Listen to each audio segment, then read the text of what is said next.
අපි හැමෝගෙම තියෙන ආසාවක් තමයි තමන්ටම කියලා වාහනයක් ගන්න එක.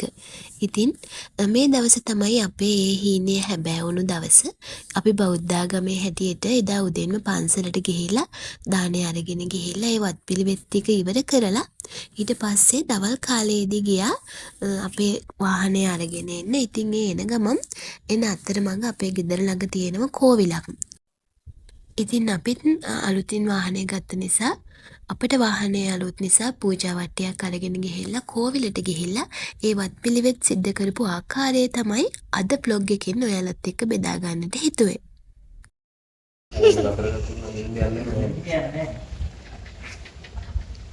එපා ඇඳ කරන්නේ.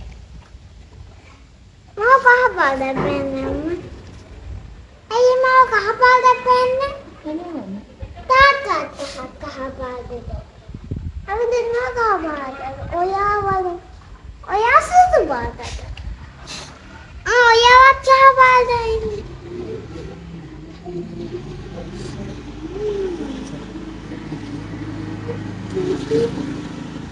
emang kalau irak dihilang අම්මා එහෙම කොළපාට ඉරක් ගිහිල්ලා ඒ අම්මයි ෆෝන් එක කැඩලා තාතට යන කඩ තුන කලක් යනවා. එපා තව මේ වගේ තුන් ඕක එකයි අනික දෙකයි අනික තුනයි ෆෝන් තුනක් තියෙන්නේ කාටද? ඔයාට ඉතින් තව එකක් අනන් දෙන්න කියන්නකෝ. ඕන්නේ හතරක් තියෙනවා අම්මට. තාත්තට එකයි තියෙන්නේ.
iya hati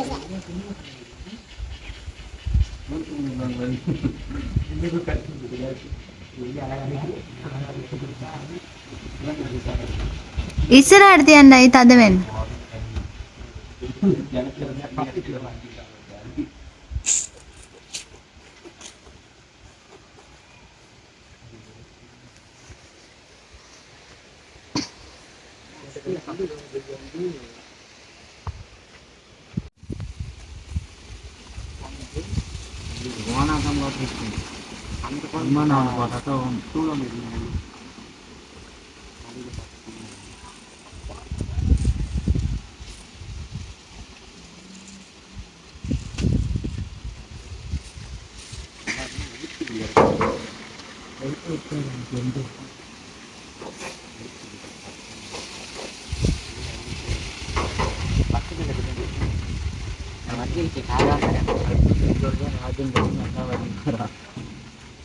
ලස්සනනේ වාහනේ. වාහන ලස්සනනේ. ස්පොයිලර් එක ගෙවන පට්ටකුයි. උඩනේ. ඒකයි මේ ඉතින් අනිත් අය වාහනේ ඒ වත්පිළිවෙත් ටික කරන කල් පූජා වට්ටිය බාර දෙනකල් පඳුරු ගැට ගහනකල් පුතයි මමයි දෙන්න ගියා කෝවිලේ ඇතුලේ තියෙන ලස්සන දේවල් බලන්න. අපිට ලොකුවට පැහැදිලිව දන්නේ නැහැ අපි මේ දේවල් ගැන. ඒ වුණත් බලන්න පුළුවන් නිසා පුතයි මයි දෙන්න ගිහිල්ලා මේ හවස් කාලේ හවස 7ට 8ට විතර ඉතින් කළුවර වෙලා තියෙන්නේ. අපි දෙන්න ගිහිල්ලා වටේ තියෙන ලස්සන තැන් බලලා ආවා.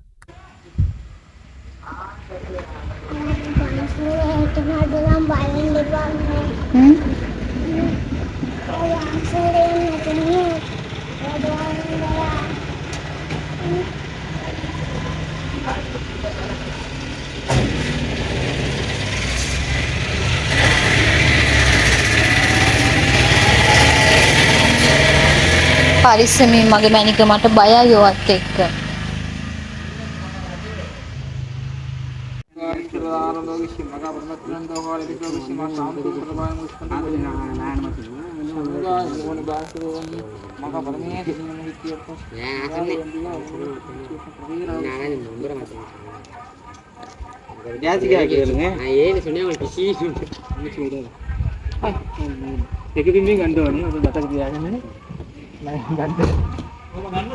ඉස්සරහට පොඩ්ඩක් ගන්න ඕන.